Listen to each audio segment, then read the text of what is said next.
Hey, it's the Scotch Test Dummies. Bart's got a blind box review for me.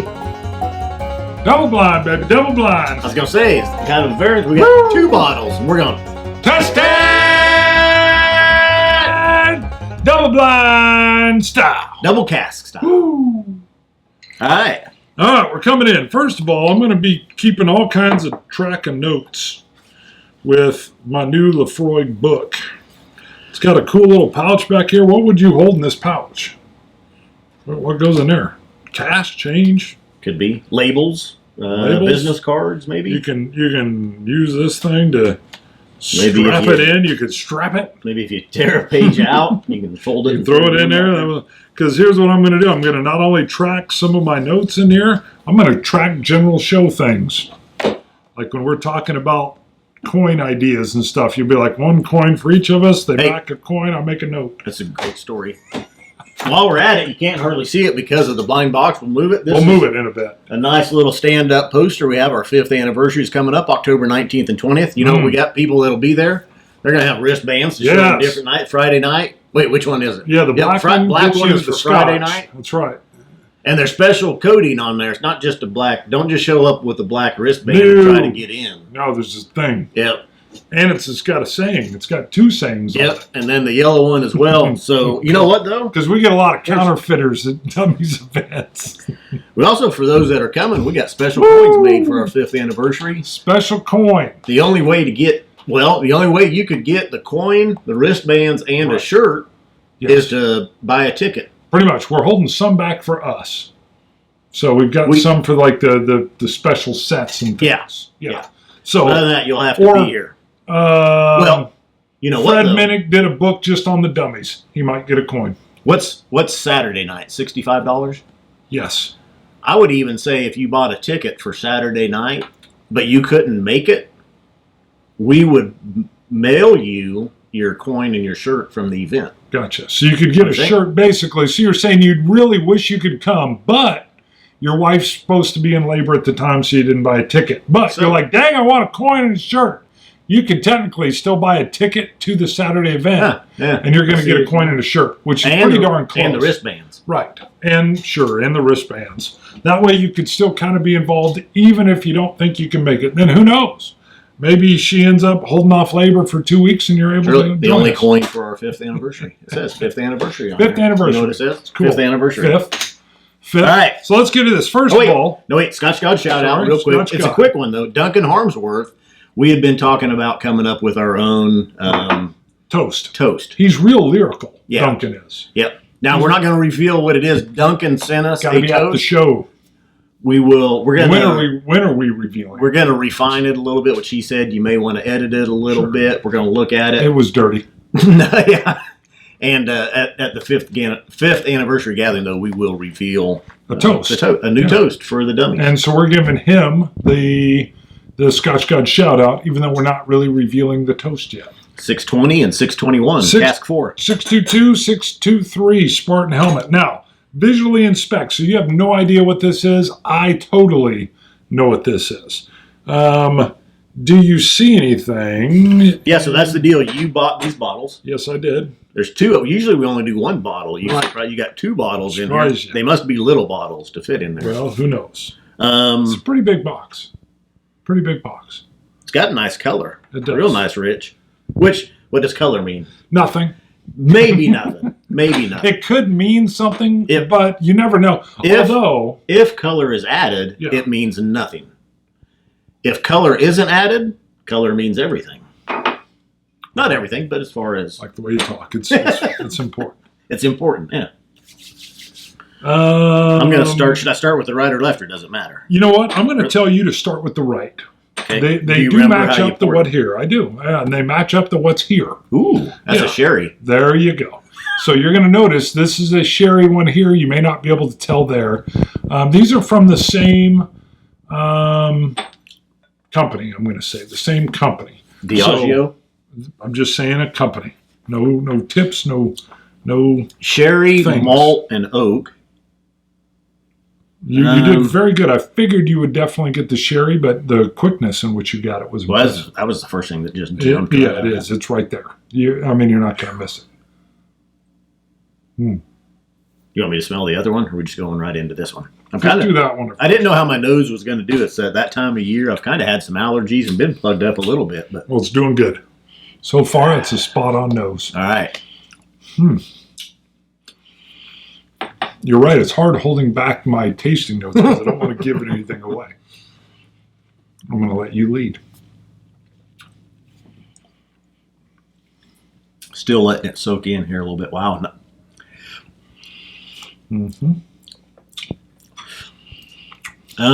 Medium sherry fin. Not necessarily a sherry bomb. A lot of sherry though. Darker sherry notes. Plums, raisins. So I get a lot of cherry. Cherry, malt.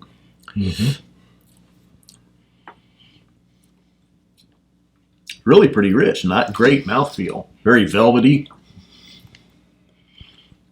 I like how you called out the malt because there's a strong malty forwardness for me there. Chocolate. A lot of chocolate along with it.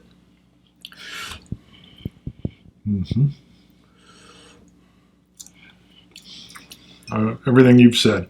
A velvety mouthfeel.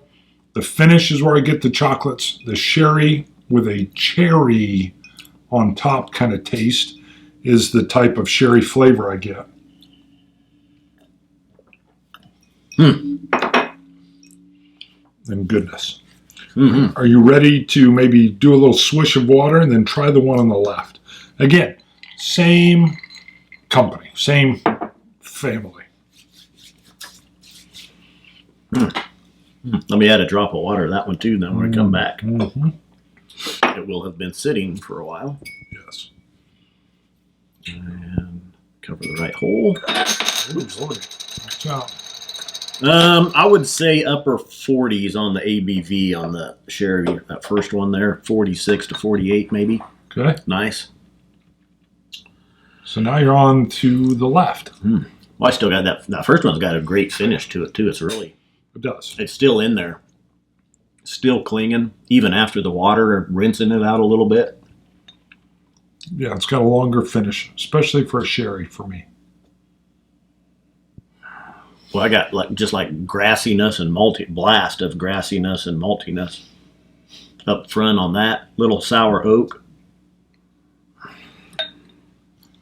White pepper. How did that come out on the nose?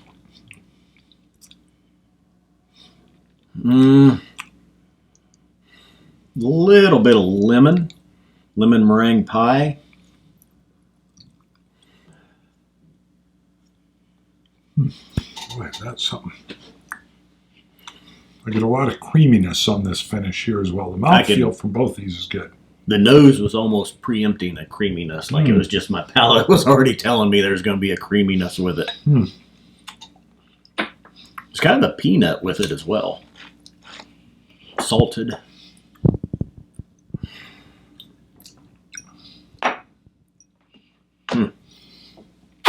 Right, it's hard to be quiet, especially for me. I want to say a bunch of stuff, but everything I'm thinking is going to give it away.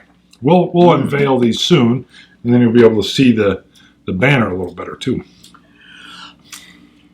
Ooh. Peat, light to medium. Very good. The peat I get here is this again where I may have destroyed my peat palate because I was hoping for more on the peat. And to me, when you mention peanut, that's the roasted kind of peat that I get. And for me, it's just too subtle. It's just too subtle. The creaminess of the mouthfeel is great. The maltiness is there. That was peanut. When I gave you the blind Glenfiddich Fire and Cane. You didn't even get it. And Nothing. I'm like, really? Nothing. No, there's peat. Good peat. Almost not quite Kalila ish type peat. I mean, level. I didn't. Well, it was funny. I didn't get it on the nose. I was getting a heavy maltiness, grassiness. I can smell it now, probably because it's on my palate.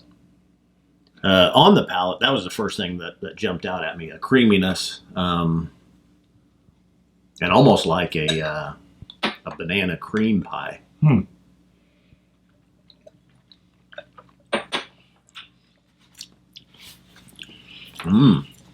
Those are both very good. All right. Any thoughts? I think I know what they are. Okay. Just because one's sherried and one's peated. I didn't know till the peated one. Gotcha. I'm guessing. I think they're the Westlands. Yeah. Wow. You're very good. But had you not given me the peated one, I was thinking all Scotland on this one. Sure. On the sherry. Yeah. That's what I'm saying. The American single malt coming into its own. So we're going to pull these out of here, and then I'm going to grab in the regular Westland as well. That is not sherry and not peated, just so we can I'll get you a third glass.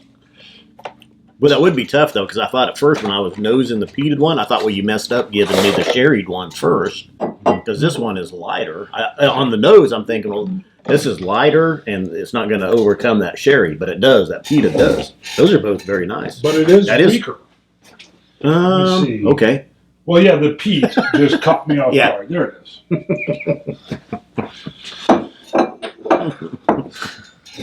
All right, so pull in another glass.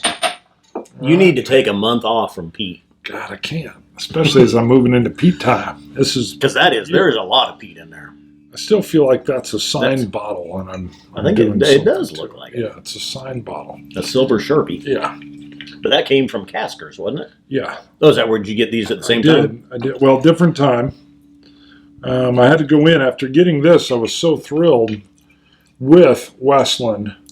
I went in and grabbed. I went in and got the sherry and the peat. So try this now, real quick.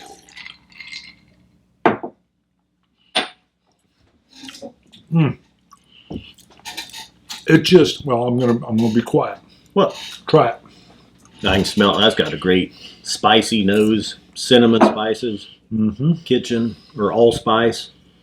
We get fun made of us when we say all kitchen. No, when we say kitchen spice, because all spices are in the kitchen. Gotcha. 46% on all of these, I believe. I'm impressed with both that. Yep, 46 on all. Sure, I didn't know I'd been wanting to get them and try them. Yeah. Here's the oddest thing. The standard is probably my favorite. It just is so flavorful.